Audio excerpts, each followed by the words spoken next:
এই জন্য অনুরোধ আপনাদের কাছে, এখানে অনেক যুবক ভাইয়েরা উপস্থিত আছে, আপনি প্যান্ট শার্ট পরেন, আমার কোনো দুঃখ নাই। পাঞ্জাবি পরা, জুব্বা পরা ফরজ না, বরং নিস্ফে সাক জামা পরা সুন্নাহ। আপনি না হয় এই সুন্নতটা কিছুদিন পরে শুরু করেন, আমি আপনাকে বলবো না আজই শুরু করেন, কিন্তু এতটুকু তো আমি পারি, শার্ট প্যান্ট পরেও তো আমি 5 ওয়াক্ত নামাজ পড়তে পারি। আমার প্যান্টটা টাকনুর নিচে চলে যায়, 2টা ভাঁজ আমি দিয়ে রাখি, কোনো অসুবিধা নেই। জুতা যখন আমি পরবো, টাকনুর নিচে আমার কাপড়টা রাখতে হবে কেন? আমি 2টা ভাঁজ দিয়ে উপরে রাখি।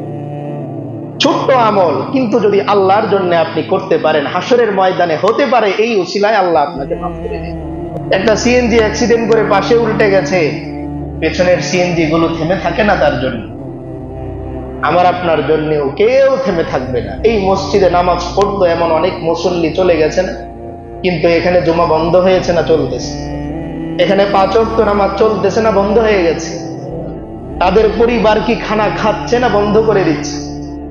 তার ঘরে ফ্যান চলে, এসি চলে না বন্ধ? তার বাসা ভাড়ার টাকা তার পরিবারের পকেটে আসে না বন্ধ? সব চলতেছে। আমি আর আপনিও একদিন থাকবো না, এতে কারো কিচ্ছু যাবে না।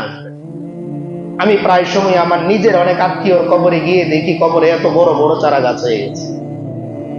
যাদের সন্তানের মুখে এই কথা শুনতাম যে আব্বা মারা যাওয়ার পরে কবর বাধাই করব, প্রতি সপ্তাহে হুজুর দিয়ে দোয়া করাবো, আমরা নিজেরা প্রত্যেক মাসে খতম করে কোরআন তেলাওয়াত করব, কিন্তু এখন মাঝে মাঝে যখন সুযোগ করে কবরে যাই, গিয়ে দেখি এত বড় বড় চারা গাছ হয়ে আছে, তার মানে তো বোঝা যায় কেউ আসে না। তাই সামানা যেন আমি আর আপনি গুছিয়ে নিই। আমি আর আপনি সামানা বলতে ব্যবসার সামানা বুঝে গেছি, বাড়ির সামানা বুঝে গেছি, ছেলেকে ডিগ্রি কমপ্লিট করাতে পারলাম কিনা এটা বুঝে গেছি, কিন্তু কবরের সামানা এটা নয়, মৃত্যুর সামানা এটা নয়, বরং কবরের সামানা হচ্ছে আমি আমার জিন্দেগির গুনাহগুলো আল্লাহর কাছ থেকে ক্ষমা করিয়ে নিতে পেরেছি। এই জন্য অনুরোধ আপনাদের কাছে, এখানে অনেক যুবক ভাইয়েরা উপস্থিত আছে, আপনি প্যান্ট শার্ট পরেন, আমার কোনো দুঃখ নাই। পাঞ্জাবি পরা, জুব্বা পরা ফরজ না, বরং নিস্ফে সাক জামা পরা সুন্নাহ। আপনি না হয় এই সুন্নতটা কিছুদিন পরে শুরু করেন, আমি আপনাকে বলবো না আজই শুরু করেন, কিন্তু এতটুকু তো আমি পারি, শার্ট প্যান্ট পরেও তো আমি 5 ওয়াক্ত নামাজ পড়তে পারি। আমার প্যান্টটা টাকনুর নিচে চলে যায়, 2টা ভাঁজ আমি দিয়ে রাখি, কোনো অসুবিধা নেই। জুতা যখন আমি পরবো, টাকনুর নিচে আমার কাপড়টা রাখতে হবে কেন? আমি 2টা ভাঁজ দিয়ে উপরে রাখি। ছোট্ট আমল, কিন্তু যদি আল্লাহর জন্য আপনি করতে পারেন, হাসরের ময়দানে হতে পারে এই উসিলায় আল্লাহ আপনাকে মাফ করে দেন। আল্লাহ রসুল সাল্লাল্লাহু আলাইহি ওয়াসাল্লামের জিন্দেগির সব গুনাহ নাই, এরপরেও আল্লাহ ঘোষণা দিয়েছেন আগে পরের সব গুনাহ মাফ। এরপরেও তিনি রাতের পর রাত নামাজের মধ্যে দাঁড়িয়ে থাকেন, কান্না করেন, দোয়া করেন, আল্লাহ আমাকে আপনি মাফ করে দেন, আমাকে মাফ করে দেন। নিজে হাদিস শরীফে বলেন, উম্মত তোমরা তো ক্ষমা চাও না, আমি প্রতিদিন 100 বার দিল থেকে আল্লাহর কাছে ক্ষমা চাই। কতবার? 100 বার। যেই নবী সাইয়্যিদুল আম্বিয়া ওয়াল মুরসালিন, তিনি বলতেছেন, উম্মত সাবধান, আমার আল্লাহ যদি নারাজ হয়ে যায়, আমার রব যদি তোমার উপর নারাজ হয়ে যায়, পৃথিবীর কারো ক্ষমতা নাই তোমাকে জাহান্নাম দিতে পারে।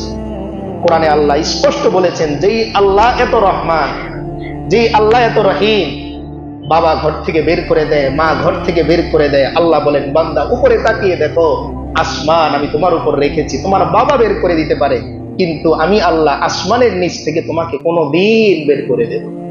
সূরা রহমান আমরা যারা তেলাওয়াত করি, সেখানে এই কথা আছে, চলে যাও তোমার যদি ক্ষমতা থাকে। এবার বান্দা তো অভিমানী, আল্লাহ তাড়িয়ে দিয়েছে তো চলে যাও। তো এবার সে গাট্টি বুসকা গোল করছে, যেহেতু তোমার যাওয়ার জায়গা নাই, তাই আমি তোমাকে তাড়ালাম না। রাত ভর জেগে জেগে তুমি গুনাহ করো, কিন্তু তোমার নাস্তা আমি বন্ধ করি না। রাত ভর জেগে জেগে তুমি ফোনে নষ্ট জিনিস দেখো, কিন্তু না তোমার বাবা জানলো আর না তোমার মা জানলো, আমি আল্লাহ গোপন রাখলাম বান্দা।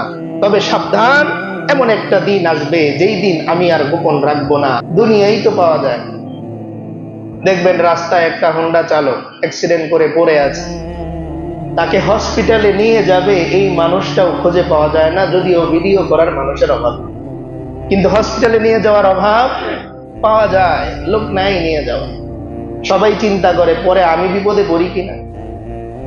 একটা সিএনজি অ্যাক্সিডেন্ট করে পাশে উল্টে গেছে, পেছনের সিএনজি গুলো থেমে থাকে না তার জন্য, আমার আপনার জন্যও কেউ থেমে থাকবে না। এই মসজিদে নামাজ পড়তো এমন অনেক মুসল্লি চলে গেছে না, কিন্তু এখানে জুমা বন্ধ হয়েছে না চলতেছে? এখানে 5 ওয়াক্ত নামাজ চলতেছে না বন্ধ হয়ে গেছে? তাদের পরিবার কি খানা খাচ্ছে না বন্ধ করে দিচ্ছে? তার ঘরে ফ্যান চলে, এসি চলে না বন্ধ? তার বাসা ভাড়ার টাকা তার পরিবারের পকেটে আসে না বন্ধ? সব চলতেছে। আমি আর আপনিও একদিন থাকবো না, এতে কারো কিচ্ছু যাবে না। আমি প্রায় সময় আমার নিজের অনেক আত্মীয়র কবরে গিয়ে দেখি কবরে এত বড় বড় চারা গাছ হয়ে গেছে।